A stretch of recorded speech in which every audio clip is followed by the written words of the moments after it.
Star Wars The Force Awakens has reinvigorated the Star Wars franchise on the big screen.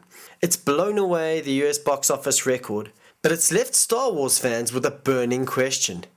Who the bloody hell is Supreme Leader Snoke? Who are you, you mangly old bastard? Who are you, Snoke? Tell me!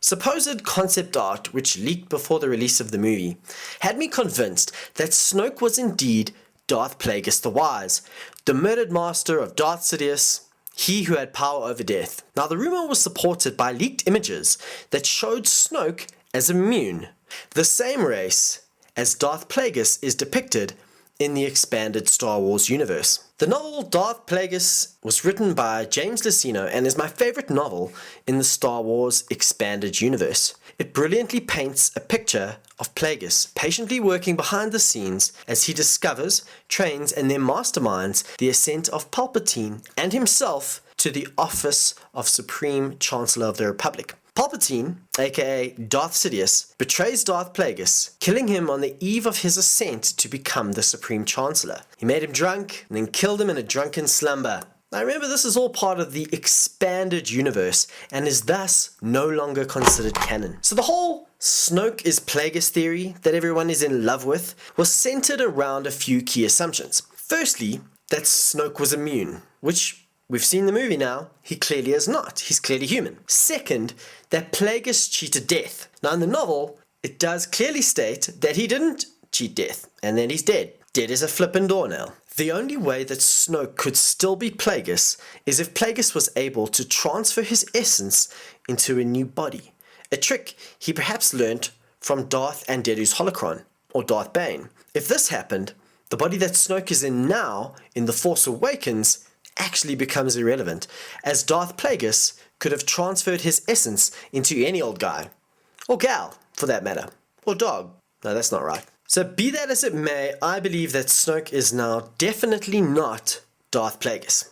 But who is he? He is in fact a Celestial, or a descendant of the Celestials. So what is a Celestial in the Star Wars universe? The Celestials, or Architects, were an ancient, powerful civilization that constructed some extraordinarily massive structures. They were known to move planets about, creating anomalous planetary formations. And it was theorized by both the Jedi and the Sith alike that the balance between the light and the dark sides of the Force was actually under the guidance of the Celestials. So from The Force Awakens and its novelization, Snoke seems to be intrigued and obsessed with both the light and the dark side of the Force. As he says to Ben Solo, Kylo Ren, "It is where you are from, what you are made of, the dark side and the light.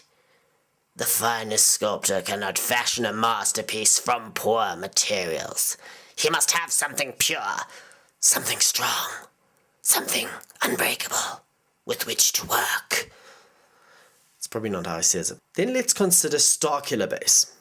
If Snoke is a Celestial or Architect, it would make sense that he would have the kind of knowledge to build such a structure. Remember, Starkiller Base is a massive piece of construction built within a planet that can actually move from one system to another, and is a weapon fueled by suns. How could they have jumped so far forward technologically in just 30 years? This knowledge and technology must have come from somewhere, and that somewhere is from Snoke, who I believe will be revealed as an ancient Celestial. And I can guarantee you that Plagueis certainly never knew how to move planets and construct a weapon that is fueled by suns. So you may be asking, why have we never heard of the Celestials in Star Wars canon? Well, we have actually, in a way. The ones, quote unquote, are featured on multiple episodes of the Clone Wars, which is canon, and are believed to be direct descendants of the Celestials. I'm not saying he's one of the ones. The important piece of information, though, they give us is this. The ones are already established in canon, and thus we can maybe say Celestials are canon. And as descendants of Celestials, we then get an idea of what Celestials look like. Now, when they appeared in the Clone Wars, they appeared pretty much human and immortal. And we know that Snoke is very old, possibly immortal, and definitely human. Pretty flippin' mangled, but human. So there you have it. irrefutable proof that Supreme Leader Snoke will reveal himself as a Celestial in episode 8 or 9. Okay, not really sure about that, but it does seem like a more likely theory than him being old Hugo Damask, aka Darth Plagueis. Okay, thank you all for watching and listening to my crazy theory. Please like or dislike this video and then discuss if you agree or think I'm talking nonsense. And if you enjoyed this video and would like to see more, please subscribe to my channel in the usual place. Thanks again and cheers for now.